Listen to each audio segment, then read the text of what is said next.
Finally got enough spoils of conquest to purchase the Tarrabah. All my friends said it was garbage and that I should get the Anarchy instead, but I'm the sort of person that enjoys using off-meta weapons.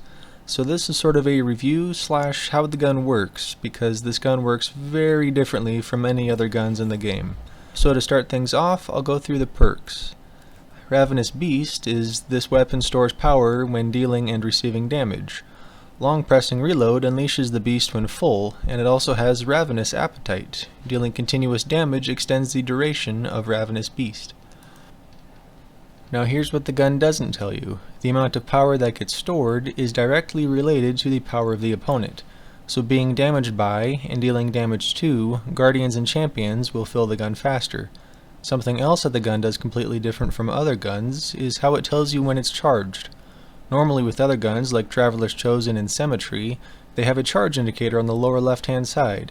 Instead, Tarrabah's indicator is directly on the gun model itself along the side here, and beneath the sights. Because of this, I found the Voracious Ornament to be extremely helpful, because it turns the glowing animal indicator into glowing hash marks which are much easier to keep track of on the fly. Something else this gun doesn't tell you is that when Ravenous Beast is active, the reload speed is crazy fast. Now the area where Tarrabah needs some improvement badly is that it desperately needs a catalyst to keep the charge when stowed. As it currently is, if you swap from Tarrabah, it loses all charge it had, which makes it a pain to use in Crucible. If you watch gameplay of highly skilled PvP players, they are constantly switching weapons. So for them, Tarrabah is just a shiny SMG with average stats that's taking up an exotic slot. But if it was to be given something like the Master of Arms perk from Recluse, where it could be charged by other weapons and stay charged while stowed, it'd be a top tier Guardian killer. Now where this gun really shines at the moment is in Nightfall strikes.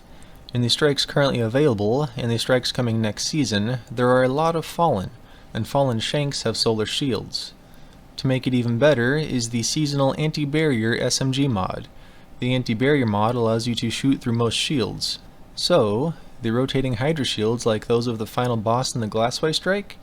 Yup! This gun punches right through those shields, and since it's a boss, the Ravenous Beast perk fills very quickly.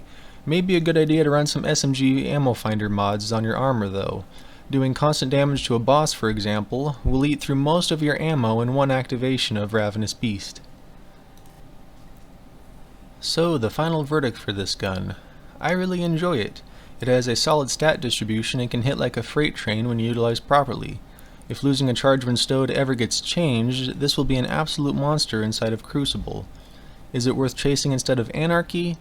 For most people, no. The utility of Anarchy is far more useful than the burst damage of Tarrabah.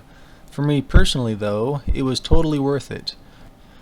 Being able to chew through champions and bosses is a ton of fun. And that's the end of the video. Thank you for watching and stay safe out there.